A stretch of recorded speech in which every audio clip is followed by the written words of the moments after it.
think brands could reach a whole new audience and a new demographic even. The number one app in the App Store was either Amazon Alexa or Google Home. I see it becoming one of the forefronts of technology and of everyday life.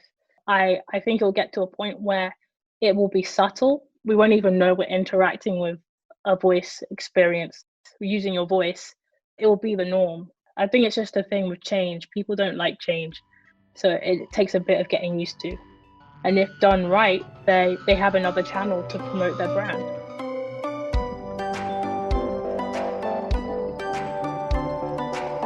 Today on the Sound and Marketing podcast, I am joined by Ilarna Nche from Matchbox.io. Welcome to the show, Ilarna. Thank you. Thank you for having me. So glad that we could connect. So I kind of wanted, well, first off, I wanted to congratulate you because I just heard that you are an Alexa champion and you were one of two from the UK that received this year. Is that correct? Yes, one of two. That's And awesome. I'm so honored to be an Alexa champion as well. Can you tell the audience a little bit about what that means? Yeah, sure. So an Alexa champion is basically an individual who has been recognized for their contributions on the Alexa platform. And they're like a pioneer for voice, as they say. And it's such a wonderful community to be in, especially since Amazon have really been a huge supportive stepping stone into my voice journey. And it's kind of made me want to continue providing innovative voice experiences to users. So yeah, I'm very, very honored to be one. Do you know how many years they've been doing these Alexa champions? I'm assuming it's only been several years. I'm not sure. I think it's been 3 years, but I'm not sure on that. But yeah, I think there's been three. And how would you say this has changed or accelerated your role in the voice community? I think it's given more of an open invitation to connect with more people and to kind of broaden the horizon in the industry. So I've seen a lot of people who have been creating voice experiences like myself, and I've been able to connect with many of them, and it's kind of opened my eyes that I was basically on one lane looking in, and now I'm open to many different lanes as to where voice can go. So I definitely would say that it's been a big help to connect with many people. Now, what kinds of things do you do? I mean, pardon my inaccuracy, I'm sure, but I take it that you are a developer on voice apps. Are you more on the technical side of it, or are you creating the actual script that goes along with the voice? How does your job work? Yeah, so I started off building voice apps from scratch. So that would include both the UX, so interactive design, and the technical side of actually building those apps. I kind of like being on the technical side. So I'm working with Matchbox delivering those voice experiences. So I'm more of the technical software developer role. But before I was doing everything, and it's definitely something that you have to kind of learn. And it's very hard, trying to come up with a good voice experience that users will interact with, that will provide a good experience to them. But I do love delivering those experiences through the technical side. Well, and speaking personally, I'm learning a lot from people like you because I have no coding background or develop, all of that is so over my head, and I'm trying to educate myself. So it's wonderful to see these things being created and find tangible ways to use them and experiment. And through that, I feel like I'm understanding more and more. I have a long way to go, that's for sure. Yeah, and I was going to say as well that there's tools out there that encourages people, because they've identified that to make a great voice app, you need to have that good UX ability. And so they've made the tools like VoiceFlow. I don't know if you've heard of it, Mm-hmm. where you can make those apps without coding experience. So there's loads of tools out there for people like yourself if you don't have any background in coding. Yes, definitely. And I am going to, I've had some offers from some companies to have them help me. And I definitely want to, but there's the the other side of me where I just want to like sit down and like understand why it works. And I bit off more than I can chew. But I like to know the origin story, I guess, before I like go right into the middle part. Yeah. How did you, because obviously voice applications and apps in general, they weren't around. How did you get into development? Where did that start for you? Well, I don't know if this is late, but I didn't know about computer science until I was 16, where I decided to apply, because over here in England, we have sixth form, so it's kind of like high school, and you get to choose four topics. And one of the topics I chose was computer science because I liked ICT, um, but I didn't know that there was something beyond that where you could program languages and make stuff from basically typing on your computer. So I was introduced to it that way, and I learned Python, which was my first programming language, and I absolutely loved it. And then I kind of continued that at university, doing web design, mobile apps. So it came fairly late to me, but um, I've learned so much in that small space of time. I'm almost 40, so that doesn't sound late to me at all.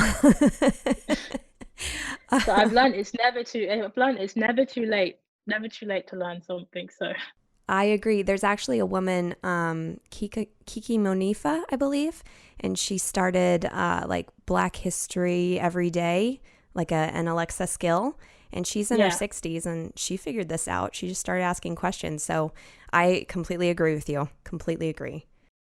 yeah, and you know what? To add on that, what made creating an Alexa skill, because that's kind of what started my voice journey, was the documentation and the supportive documents they had online were really helpful. That they made it so easy to just create your first one. So yeah, I definitely, I'm sure you'll do well at it, because they have a lot of supportive documentation I and resources agree. out there as well.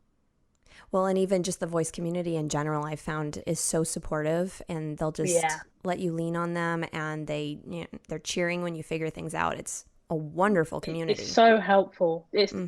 I have to say one of the best communities I've ever been a part of. I feel like I can just go to anyone and ask them a question and they'll help you out. So I definitely. I agree. I 100% agree. It's a wonderful community, and I wish more communities were like that. Now, you work with Matchbox.io currently, and actually, one other person there also received an Alexa Champion Award this year. Is it Sarah? Yeah, Sarah. So at Matchbox.io, how are they doing things differently in the voice app companies? Why did you choose them?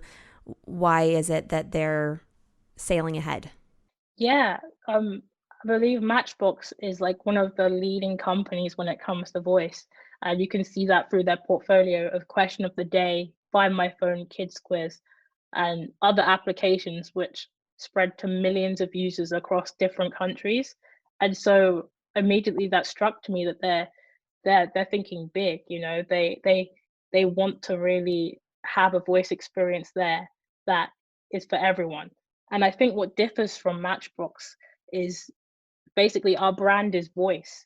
And we think of ourselves as a content company and we use voice to share that content with people around the world.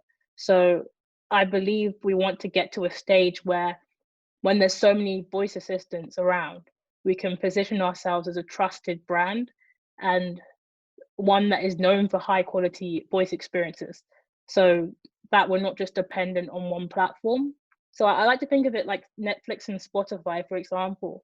When you get like a new computer or tablet, you download Spotify or you download Netflix, and or you even enable it on a voice assistant as well.